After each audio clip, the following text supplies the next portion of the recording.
So everyone, I'm really excited to welcome you to our JobStep webinar today. Our guest is just one of my favorite people to talk about about business and marketing and jobs. Moshe is just one of the most methodical and thoughtful and just really, in business, I think there's just a lot of, you just get a sense of who's good people, and Moshe is really good people. And so I'm really excited to get his insights and share them with you all about kind of trends in marketing, particularly for folks who have been in freelance or kind of just starting out and want to break in. What are these roles and what and how people can navigate the job market. My name is Eleanor Migoda. I'm the CEO and co-founder of JobStep. We aim to be the fastest way to get people better jobs, and our mission is to break down barriers into tech. And so these webinars with great advisors and consultants and experts like Moshe is one of the ways in which we achieve that mission. So without further ado, I would love to kick it off and let Moshe give a few words to introduce himself, and then we can jump into the discussion. Hi, everybody. Really happy to be here. I don't know if I can live up to Eleanor's introduction of me, but I'll try to provide whatever insights and knowledge that I can share. I have a marketing background, been doing it for 10 plus years across companies big and small. Have recently gone out on my own as a fractional CMO. Happy to dive into what that means. And I think it's relevant to this topic around kind of this new landscape of work and what it means to be full-time and fractional and freelance, etc. So this is a topic that I'm really passionate about, and in general, I'm really excited about JobStep. I think it's a fantastic company and service, and really happy to be here today. Thanks, Moshe. So excited. Okay, so let's actually start there. So you mentioned there's been a lot of changes. I know that, for example, COVID really wreaked havoc on the marketing industry across all sectors. Kind of as you're a fractional CMO for multiple companies, kind of what are some major trends that job seekers should be aware of when it comes to kind of marketing roles and breaking in and that kind of thing? Yeah, so the ones that come to mind the most, first of all, of course, the remote work shift. That's not going back. Yes, a lot of people are going back into the office, but the idea of remote work, although it was a trend that had been developing, it has accelerated by a number of years and will not snap back to where it was. So that means for job seekers, on the one hand, it is a positive because you can be applying to jobs anywhere. You can be living in Tulsa and you want to work for a major media company in New York or a fashion brand in LA, and you're not limited to that necessarily. On the flip side, it could be challenging because now you're competing against a global pool of talent, whereas maybe you were before a big fish in a small pond. Now maybe you become a small fish in a big pond. So it does offer a large opportunity as well as a potential challenge for job seekers. That's a big one as it relates to just kind of the job search. Now, with regards to the roles that companies are looking for, certainly, whoever was in digital before has had to go digital. So, digital skills, digital marketing, all of that has come to the forefront. Not that it wasn't important before, but all the more so. Some roles, as you'd imagine, events coordinators, that type of role have kind of dried up a little bit. Although from everything that I'm seeing, people are eager to go back to events. So I'm hoping that in-person events come back. But those roles have certainly, struggled over the last year in trying to pivot to virtual events. And then finally, there's just this general, I think it's kind of like this global shift to flexibility, being flexible in understanding that things can change quickly, and that mindset of allowing room for flexibility. And that's partly why there's a shift towards, flex work, whether that's freelance, part-time, just allowing yourself as a company to have that flexibility and reduce risk potential and give yourself more options when it comes to not necessarily committing to full-time roles. Gotcha. Yeah. So that's a really interesting place to go to kind of explore. So you talk about kind of being flexible, reducing the risk potential. So I think there's a couple things I would love to dig into. When for someone who's trying to break into marketing, you mentioned that everything is digital. How, when you're thinking about the entry level roles, what are entry level roles in marketing?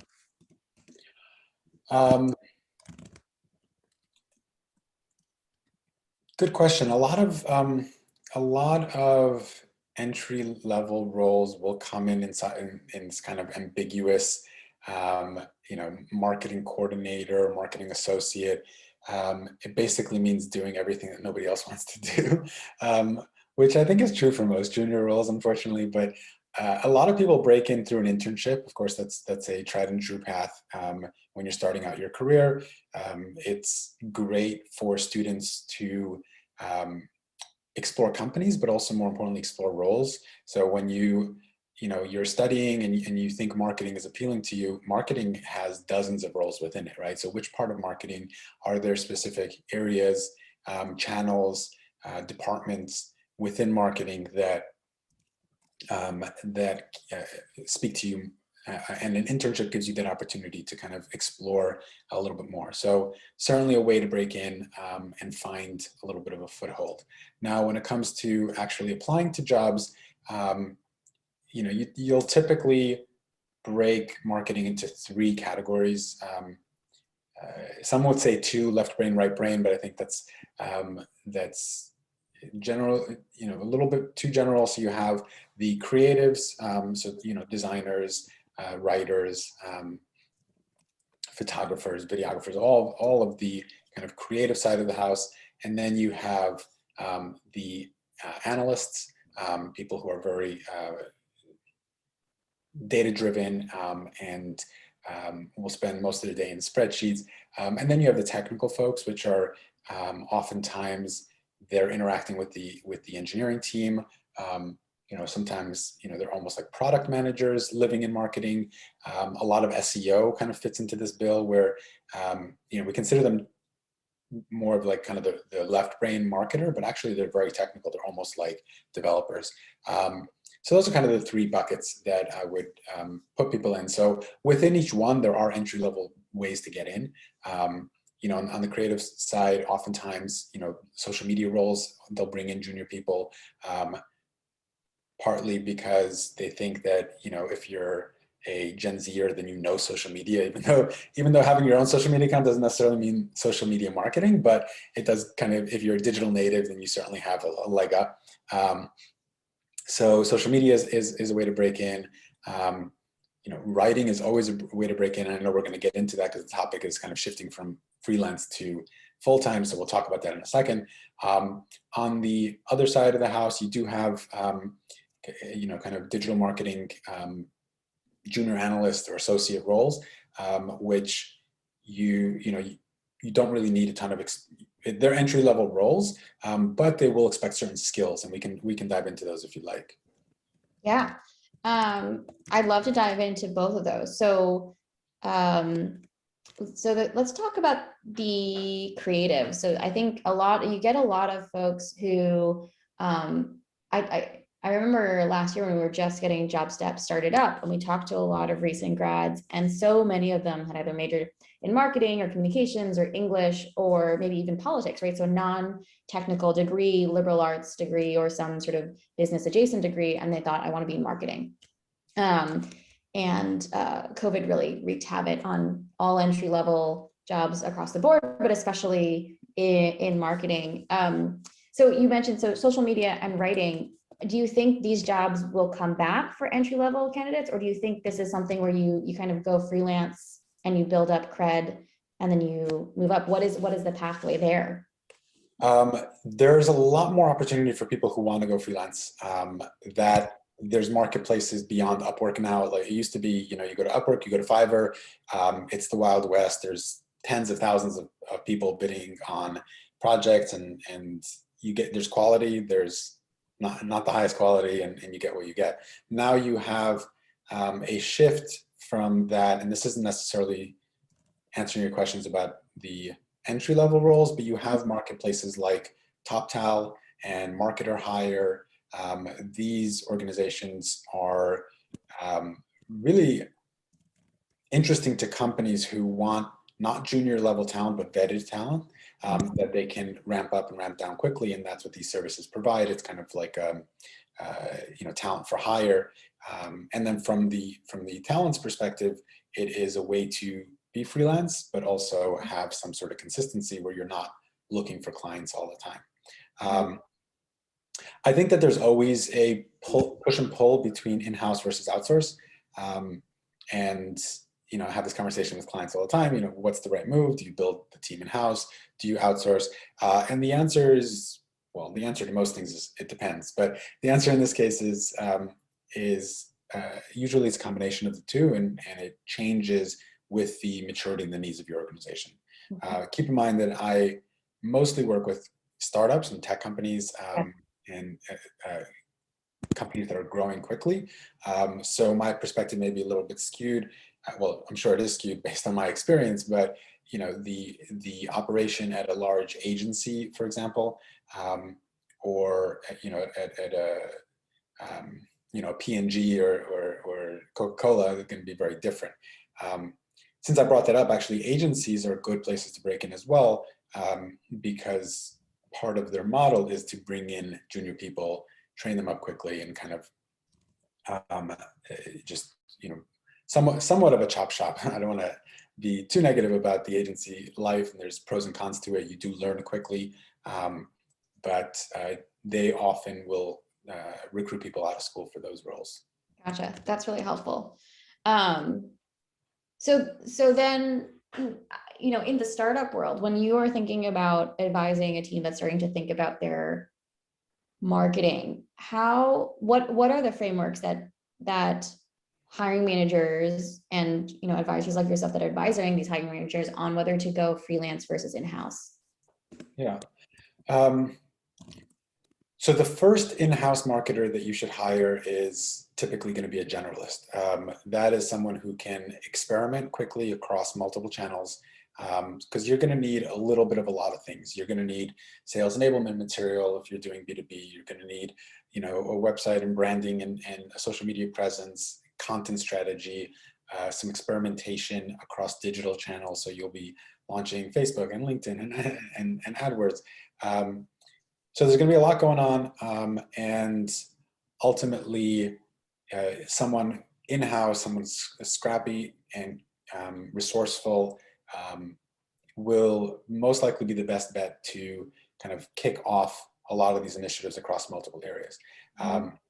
And this person should be able to manage and recruit outsourced resources as needed. So if you're kicking off a content strategy, you need some writers, there are marketplaces for that, and this person should be able to source that. If you're launching an influencer campaign or things like that, like this kind of role can certainly run point on that. So it's kind of a generalist role. And certainly, when people ask me, and I do some just pro bono, I do some career coaching. Just if somebody asks me for advice, I'm always happy to help people who are in their career and looking to kind of break into marketing or change roles. And they ask me, how do you get into that role? This is often that way to break in, because you can touch many areas. So for example, this woman, she has a background in marketing, but she wants to get in product management. Oftentimes as an early stage startup, the marketing role and the product role are in one. So if you take that role, you have your product experience. Now you can, 2-3 years or however long you've built up that experience, now you can go and market yourself as a product manager. Whereas it's really hard to get a product manager job with no experience.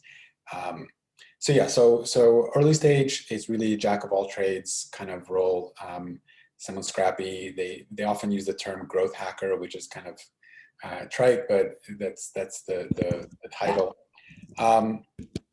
When you're starting to scale up, the benefits of hiring an agency or an outsourced firm is that they specialize. So if you're going to be starting to spend money in AdWords at any specific scale, you want someone who that's what they do. They do Google Ads, and they know every update that comes out, and they know every beta that's coming up, and they live and breathe that channel.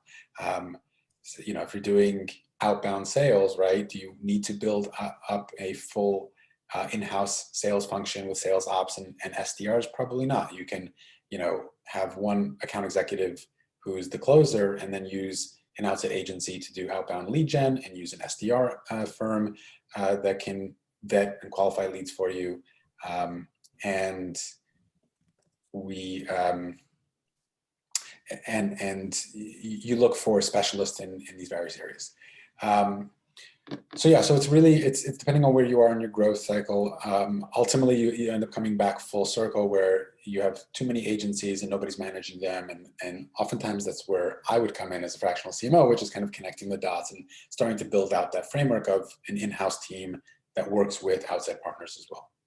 Gotcha. So even at a larger company, I've heard there will almost always be certain roles that are agency based or freelance based, and then some roles that kind of go in-house. So beyond the growth hacker, you get a larger company like a DoorDash or Datadog or Slack or any kind of these just pre-IPO companies like Toast or whatever. They have marketing teams, but they also have kind of outsourced. As you're kind of scaling up the startups that you work with, they go from Series A onwards. What are the kind of the next types of roles that you end up hiring, or they end up hiring for, you end up advising that they hire internally? Yeah. So you'll end up transitioning to kind of channel specialists. So as you start to spend enough in a specific channel where it becomes core to your channel mix and to your growth, you're going to want to have in-house people who specialize in that, and you can afford to do that. Once you're paying an agency $60,000 to $80,000 a year to manage a channel, you may as well bring that in-house. And there are benefits to having people in-house versus an agency, and we can talk about that. So you're going to have, I think one of the first roles is going to be kind of like an analyst, someone who's measuring all of the channel performance. So even if you have multiple agencies, that in-house analyst can kind of keep everybody honest in a way. That's a really critical role. Social media, it's funny because I believe that social media should be in-house, because a brand is your identity as a company, and outsiders couldn't do it the same, couldn't do it authentically as you would. However, the trend is that more and more companies outsource social media. So that's interesting, and I'm curious how they make that work. It takes a lot of collaboration with an outside firm to make sure that the messaging is right. But content strategy is a key piece of any marketing strategy, and oftentimes that should be coming from the team internally. And then once you're spending $500,000, $1 million a month in your ad budgets, you're going to want to be looking at channel specialists that can kind of own that function and really just grow it with that alignment that you don't get at an outside team. Gotcha. So really it's you build the in-house for the things that are kind of core to the brand identity, or for management, or for just kind of reducing the communication cycles. Right. The key challenges with an agency are the misalignment of messaging, right? Because they don't live your brand, they don't know all the ins and outs. And also your point of contact is usually not the person who's doing the work. So you have an account manager, but then there's an SEO specialist or a writer in Bulgaria or wherever that's doing the actual work, and that's how they're able to create economies of scale, but also it leads to challenges in broken telephone. So that's one challenge. And the other challenge is not necessarily, I don't want to besmirch the industry that I'm a part of, but sometimes there's misaligned incentives, right? Where agencies are built along certain parameters, that may or may not be in the best interest of the business. So there are pros and cons to hiring an agency for sure. Gotcha. So I guess bringing this back, and one of the reasons for kind of our audience members that I like to ask about the business perspective, right, is that hiring is fundamentally a business decision, right? We make choices about who we employ. Businesses make choices about who we employ, who we choose to spend time hiring to fit business goals. I think this is a conversation that often gets lost in the job world. And so I like to start these conversations that I have with hiring managers and with advisors like Mosheh on, well, why are they hiring someone in the first place? What are the problems that they're going to be solving? And kind of at what stage of company do we bring them in? So now that we've had more of this context, right? So we're reducing communication cycles, we're reducing the misalignment of messaging, we're keeping people accountable, we are kind of managing a lot more spend all at once. Those are kind of the goals that you see as a company moves up and you start to hire in-house for the roles that you mentioned. So you have the growth hacker, for that first content strategist who's in-house, for that first analyst that's in-house. What do they need to have on their resume? What do they need to prove so that they can get those marketing roles? It's a tricky question that I hear all the time, and for those in the audience who don't know, like I was running this group on Clubhouse called the Jobs Club, and we were just talking to people looking for jobs and people hiring, and that's something that gets bubbled up all the time, that the entry-level roles have requirements. Like, how do you get into that entry-level role? So there are a couple of tried and true methods doing this. So first of all, internships we talked about. Second of all, the volunteer path, right? So charities will often give you opportunities because they don't have the budgets to hire people. So they'll be like, sure, build me a website. Why not, right? And then you have a website that you can show in your portfolio, or an ad campaign or whatever it might be. And then there are pet projects, again, to build your portfolio. And then you have accreditations, right? So if you're coming in as a junior digital marketing analyst, if you did the Google Analytics workshop and you have certification, if you did the Google AdWords certification, if you did a HubSpot certification, whatever it is, it shows me that that you're committed to this, that you're actually going out and training yourself, right? Because a bachelor's in marketing is theory, right? They don't teach you, in most courses, they don't teach you, Google Analytics. They don't teach you, how to set up a drip campaign in HubSpot. So showing that you've taken that commitment and you've completed it, so it shows commitment, but also shows that you have an understanding of the basics. And then, so it's a combination of tools and also industry knowledge. So show that you are up to date, right? So if you're in an interview, one of my favorite questions in interviews, tell me about some of the blogs and podcasts that you follow, right? If you want a career in digital marketing, you better be reading and learning all the time because it changes really quickly. Just this week, Google announced an update to their algorithm, and everybody's kind of scrambling about how's that going to hurt my SEO or benefit my SEO, right? So you're going to have to be learning all the time. If you're truly passionate about a career in digital marketing, you're probably reading some blogs and listening to podcasts and those kind of things that show commitment, but also give you those skills that you need. And I would say for any technical role, you have like the fundamentals of, you got to know Excel or Google Sheets, those kind of tools. But in a lot of ways, it's gotten easier. For example, Canva is a tool that like makes it super easy for anybody to really create digital assets. So you don't have to be like a professional graphic designer to really create compelling ad campaigns or social media graphics. And there's a lot of those kind of tools, where there's no code on the technical side, where you can, spin things up, or prototyping tools like Figma and Envision. So you have a lot of those kind of tools that will help you. And I kind of went a little bit off course here on your question, I think, but since I'm on the topic of tools, I think that Zapier and those kind of automation tools are really key when you're thinking of like the growth hacking roles where you can really do a lot with limited resources. So definitely recommend learning a tool like that.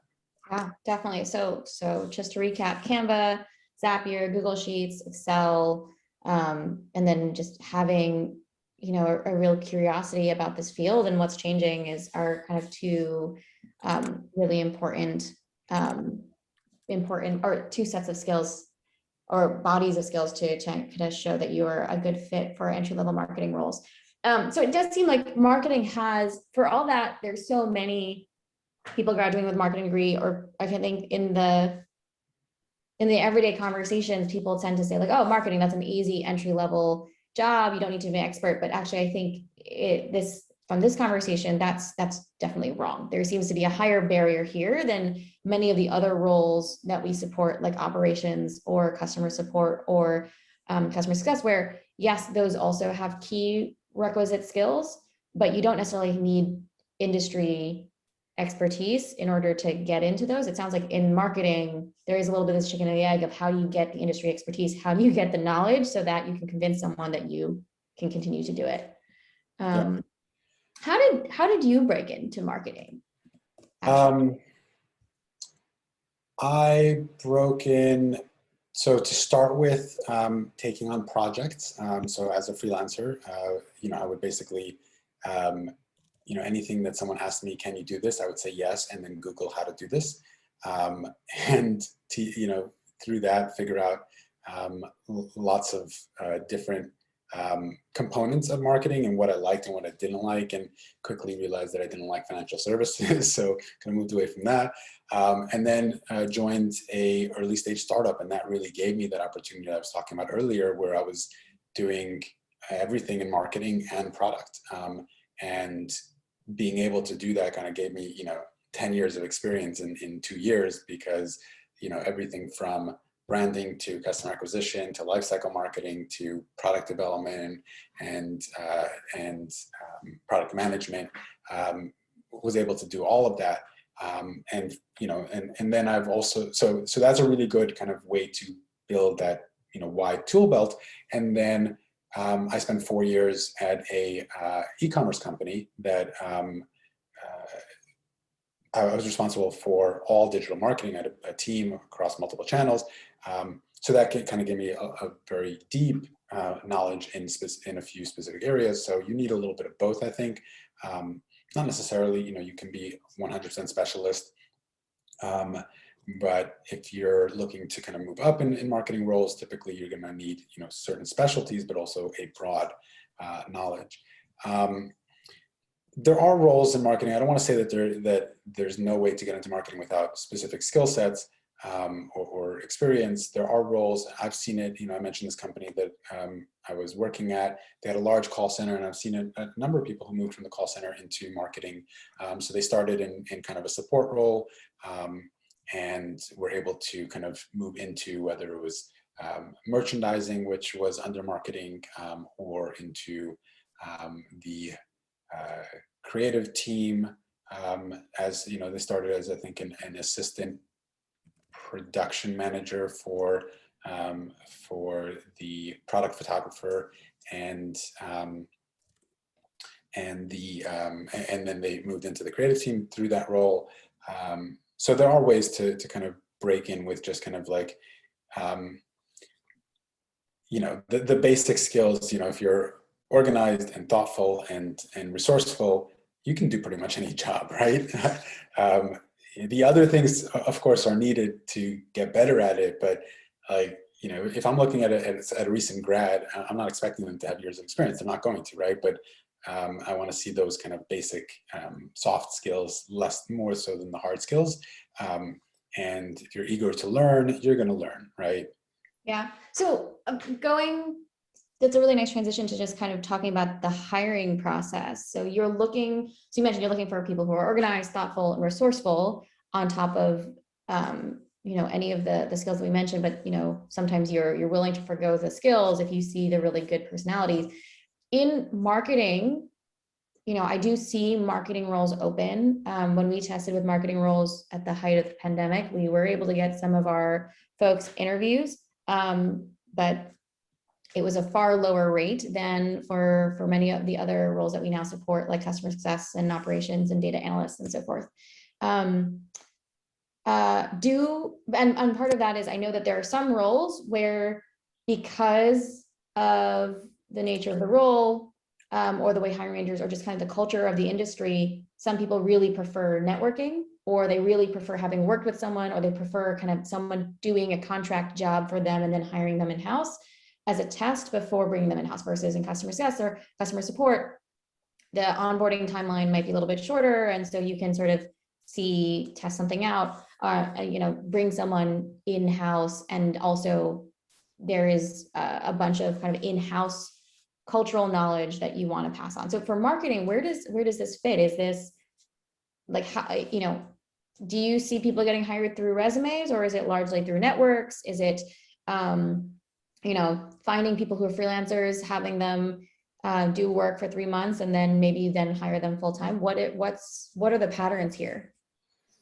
So hiring through network is fortunately, unfortunately, it is what it is, right? I think it was like 60 or 70% of jobs never get posted. I forgot what the statistic was. Yeah. Right? Most jobs get hired through people's networks. So 1000% that you should be networking and you should be building your personal brand, because even if you send in your resume, so I'll tell you from my experience, having looked at many resumes, I'll spend a few seconds on a resume, 20 seconds or whatever it is, right? Scanning it, does it look relevant, right? If it does, then I'll spend a little bit more time on the resume. I'll look at a cover letter if there is one, and then the next thing is Google them, right? Just see them on LinkedIn, see them, see what they've done, do their portfolio or whatever, right?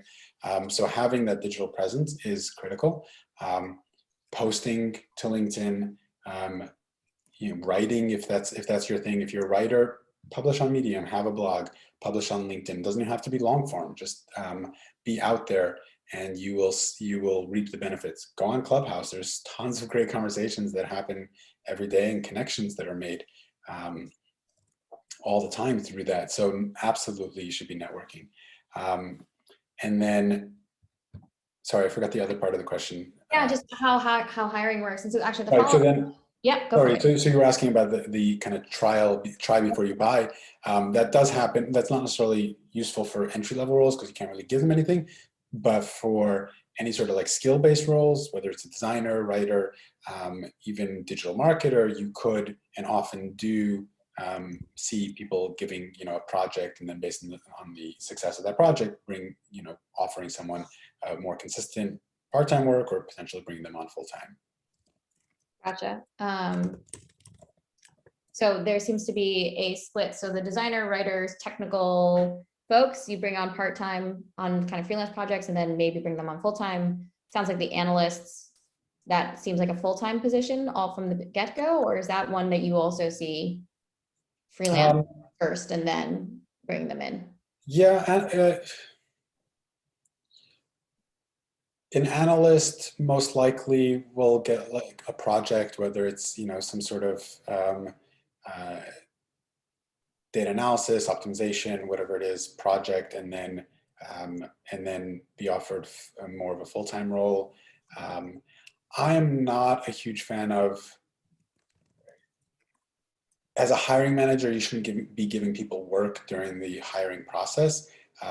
So if you're going to do a try before you buy, make it very clear and pay them for that work, right? So you're paying them as a freelancer, and then if you want to work with them, you work with them, right? Don't give people work as an interview process. That's just not fair. So different companies will have different policies on it, and different hiring managers have differing views on that. Also keep in mind that in a lot of roles, it's very competitive. It's a candidate market. So you don't necessarily have the opportunity to be, as an employer, to be super picky or super demanding about, we're going to try you out and offer you a project, and then maybe in a month or two, we'll think about it because that person might have 3 other offers. So for the people that have the skills and have the experience, there's a lot of great roles out there. The Mhm. challenge is that kind of breaking in and building up that early stage, which is why JobStep needs to exist and Yes. organizations like that to help people break in. Yeah, absolutely. Absolutely. Um, that makes a lot of sense. So one thing I want to double click on that you said earlier, when you look at the resume, you look to see if it's relevant. And every hiring manager I talk to, there's has slightly different preferences on what relevant means. When you're kind of doing that 20 seconds, and I know some of these things are not even kind of in our conscious brain, they're in our kind of subconscious as we quickly skim.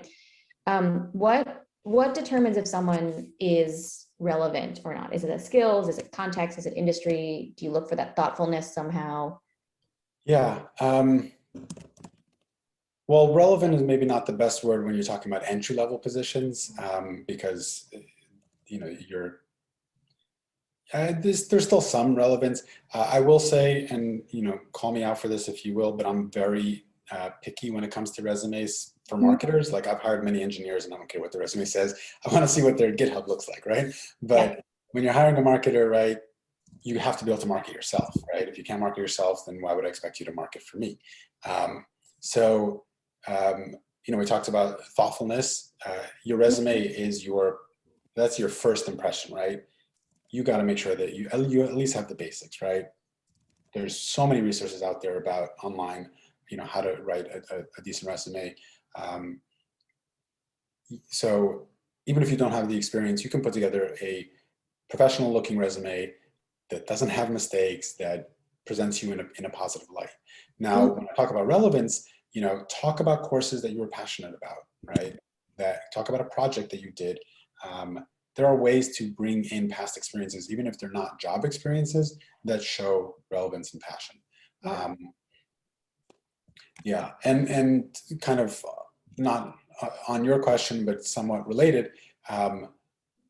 Cover letters, for the most part, I believe, disagree with me if you will, only help if you're looking to do it, if you don't have any experience that's directly relevant, right? Mhm. So for most people, cover letter doesn't matter. It could really only hurt you and not help you in a Yeah. lot of ways. But if you're looking to switch careers, or you're looking to break into a career, that's where you have that opportunity to really stand out and tell me the story behind you, right, as a person, because your resume is not going to have the story that someone with the traditional, I was a digital marketing associate and then became a digital marketing manager, right? So I can see that story. If you don't have that story, tell it to me in a cover letter potentially. Yeah, yeah, and that tracks with the other types of roles that we support. We used to send cover letters with almost every job application, and then we found that it only made a difference if the employer required a cover letter, in which case we didn't put one in. The other exception was if the job seeker had particular passion for that industry, and then we sent one. But otherwise, we never sent a cover letter because we knew most of the time they weren't reading, and the likelihood of not that we have mistakes in our cover letters, because that's just not that's not what we ensure everything looks great. But it was not just there it adds more data than the recruiter needed to evaluate someone. Yeah. Okay, so that's really good. And then of course designers need a portfolio, but for a content writer, for an analyst, for these kind of technical SEO folks, or even a growth hacker, do they need a portfolio, or is the resume sufficient? Um, so it's going to be hard to have a portfolio in those cases. So writers, yes. Designers, yes. Developers, you probably built a couple websites, even for a friend, for yourself, whatever, web developers. When you're talking about SEOs and paid search, those kind of channels, you probably had um, less experience to show for. Like I mentioned before, if you can find find a friend who has a little boutique and say, hey, will you give me $2,500 a month to manage your paid search spend? And then you have something that you can show. a capstone project in your senior year that you got to work with a real company and you can talk about some tangible results. At minimum, just show that you know the tools, show that you understand the channel and the goals of that channel. Certifications are free, at least the Google ones. I think HubSpot is also. So those ones are a little harder to have a portfolio when you're just starting out. When you're in your career, I'll tell you again, as someone who's looked at many of these resumes, if you don't have numbers and results on your resume as a digital marketer, so if you're a performance marketer, your resume has to be, I don't want to say half numbers, but it's got to have a lot of numbers in there. If, like, when I talk about scanning for relevance, if you're applying for a digital marketing manager role and you've been in digital marketing for 3 to 5 years and there's no percentage increase or X amount of increased conversion or whatever metrics you were looking to optimize, like, that's not a performance marketer, right? Now, that's not true for someone who's just new to the role. You're not going to have that. Of course, it isn't necessarily true for creatives, although I've seen some of the best creatives are very, they may not be in the data every day, but they care a lot about like the effects of their designs and writing and look to see what the results are, and we'll publish those, which is always nice to see. But especially for performance marketers, you got to have those numbers. Gotcha. Cool. So we're almost at time to turn over to audience questions, but I want to check to see, because Moshe and I came up with a bunch of really interesting questions that I want to make sure we talk to. So I guess one, so we talked about the kinds of things to put on the resume. You talked about making sure you have metrics. We've talked a lot about kind of implicitly about kind of college grads, but what if you mentioned merchandising. A lot of job steppers come out of retail and then decide they want to move into something related to what they've done. And marketing and merchandising in a retail space or in hospitality or in restaurants, there's some similarities and there are some things that are different. Is the leap too high here, or have you seen people successfully make this leap? And even if you haven't, is it enough to just show that you are very quantitative? What are the types of, going back to the person who has the personality and, is reading all these blogs, but maybe doesn't have a ton of projects. Mm-hmm. What are the types of, so you mentioned kind of freelance projects. Are there other types of projects from their full-time work that they can mention that kind of demonstrate some of the thinking or creativity or approaches that you're looking for in your marketing hires? 1,000%. If you came to a problem and looked at it differently and came to a solution, I don't care what that problem was. It could be, your store's window display. It could have been your restaurant's shift scheduling, right? If you can show creative problem solving, well, you can do that in any context, right? So speaking to specific accomplishments in whatever industry and whatever type of role, I think it shows, again, you're looking at, I generally hire for the way someone thinks and the way someone will approach problems. So if you've done it in retail, there's opportunities to show passion for customer service, to show a unique problem solving skill set, to show effective communication skills, right? So these are skills that are necessary in marketing just as much in retail. The hospitality industry, like, I know that you can handle yourself under pressure, so that's a good thing. Talk to that. Definitely, play up your strengths and use them, right? Don't wipe away that part of your resume and be like, okay, it's irrelevant, I'm starting from scratch. No, it's not irrelevant, but it's up to you to tell that story, because not every hiring manager is super creative, and you can't blame them if they're going through 100 resumes to sit there and think about connecting the dots for you. Gotcha. Okay, that is really helpful. So in addition to hard skills like HubSpot certification, Google Sheets, and Google Ads, and also being aware of trends in marketing and maybe 1 or 2 freelance projects, even if you have a few years under your belt, you're not just out of college, you've been doing other things, showing your creativity, how you problem solve, speaking to what's made you successful in those roles, whether that's working under pressure or thinking outside the box, finding ways to showcase that in your previous experiences is pretty key. And so you've answered a lot of questions about how, if we support marketing roles, which types of marketing candidates we could support and what kind of feedback we give them to let them know, hey, yes, you're ready, where we can get you 5 interviews and maybe not. So thank you, Moshe. So I want to switch gears. I know that there are some folks who have some questions. So one question is, I'm a director of marketing with an emphasis on branding, executive coaching, and campaign strategy. What are a few courses or things I can do right to help my transition into a more corporate side? So I know you're mostly on startups. So not sure if you want to take a stab at this one, Moshe. I can't talk too much about it because I don't have a ton of experience in that area. Corporate jobs are much more rigid about requirements. And in general, roles are much more narrowly defined. And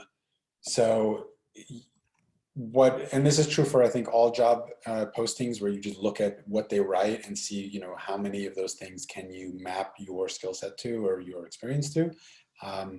So finding a role that leverages those skills that you have and telling a story around like why you can map to that role, even if you haven't had that specific role in the past. Gotcha. And of course, at the senior level, Scott, a lot of these roles are done through recruiters, so networking with recruiters and building your personal brand, right? We talked about LinkedIn, putting out content, networking on LinkedIn, on Clubhouse, Reddit, wherever you are, building up that community.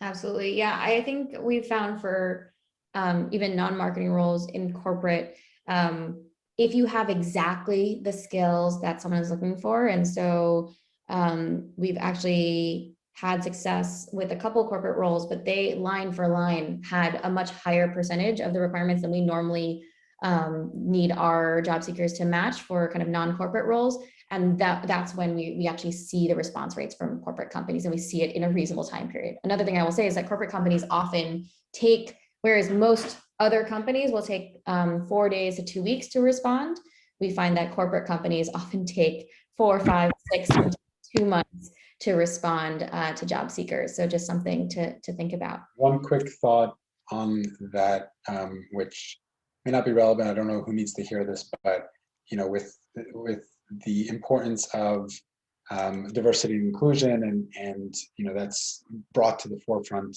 thankfully, and still there's a lot of work to be done. I saw this interesting thing where it was that men would apply for a job if they had 30% of the bullets matched, and women would only do it if they had like 80-something%. So I'm just going to encourage anybody who's not sure of should I apply, should I not apply, just have that confidence and do it, because don't fall into that trap of assuming that, oh, everybody else who's applying has 100% of those. Yeah, absolutely. And I think the more research I've done working with job seekers, it's both a gender thing, but I also see it when it comes to race, when it comes to which industry you've come from, whether you have a college degree or not. There's a lot of people who kind of go into this thinking they don't have it and don't realize just kind of how often they have problem solved and thought out of the box in their lifetime. Yep. Great. Any other questions from the audience? Thanks, Scott. Yeah. Would it be okay if I clarified on that question? Sure. So to me, just to be clear, I've been an entrepreneur for a while now. So corporate is my way of explaining anything that's not entrepreneurial.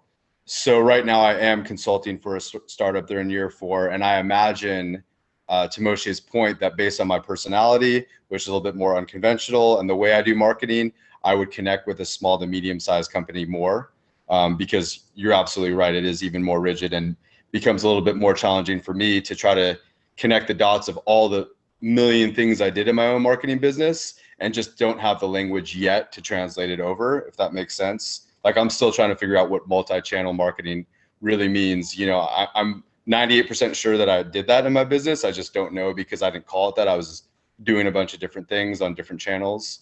So with that being said, Moshe, I know the challenge I'm facing right now is I love small and medium-sized companies. Most of them don't have the budget to hire me on. So what would be your suggestion there? Become a fractional CMO. That's kind of Yeah. that's what led me to my path, which is I love working at the early stage companies, and I wanted the opportunity to be able to work with multiple at once. And by splitting up my time that way, it's able to work for both sides. That I get to do what I love to do, and companies are able to afford me because it's only on a fractional basis. But that's one opportunity. Also, you got some trade-offs whenever you're making a decision. And certainly when it comes to career, if you're going to be choosing, you're going to be the compensation, the location, the role, the type of company. So all these factors that you're deciding between, figure out what's most important to you. If you're willing to sacrifice some compensation for working with startups, or sacrifice startups for better compensation, or you need benefits, so that's where you focus your job search. So it's a personal decision, and there's no real right answer to it. The other thing to keep in mind is that startups, there's the upside of usually there's an equity component to those roles. So again, that has to do with your financial situation, it has to do with your appetite for risk, and just what you're looking for. Great. Cool. Yeah, thank you. That's very helpful. Awesome. Well, this entire conversation has been really helpful, Mosheh. Any last thoughts before we close out? I'm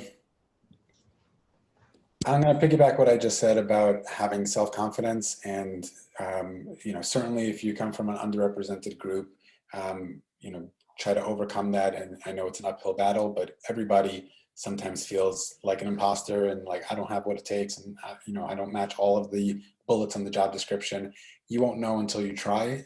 So just try to put yourself out there, do what you need to do. Set aside time for job searching, set aside time for building your brand, and putting out content, or putting yourself out there on social media. Set aside time for networking, and you'll get there. Everybody's got to start somewhere, and you'll get your break. Perfect. Well, thank you so much, Mosheh. I know that there are marketers out there who are going to be inspired by your words, and thank you for being both speaking to the business side and the tactical levels. It's a really helpful and a kind of a unique perspective that I think a lot of job seekers don't get. So thank you. Just to close out, I want to share kind of our contact information if you want to continue the conversation. So if you want to follow JobStep for more events or learn more about what we're doing, we also put out quite a few resources as we build them for our job seekers. We like to share this as democratically as we can. So follow us on Twitter, LinkedIn, Facebook, Instagram at JobStep Co. You can also follow us on Eventbrite for future events. We have one next week about transitioning from hospitality to tech. With Adam Parsh. He worked in hospitality for many years, moved into sales, and now is in customer success.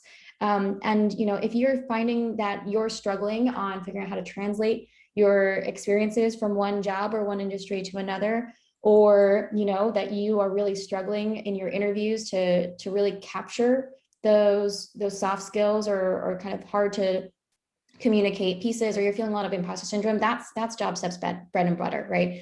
We can talk about how we find and apply and automate the job search, but what we really are good at is giving you time and space to think about what it is that you bring to the table, what your problem solving skills, the grit, the things that often get overlooked as you're trying to write your resume. We do that with our wonderful coaches. I know Joy is on this call, so coaches like Joy. And then we use data to make sure that those resumes are optimized to those roles. So you have that translation from one industry to another, that you're using the right keywords to explain what you've done.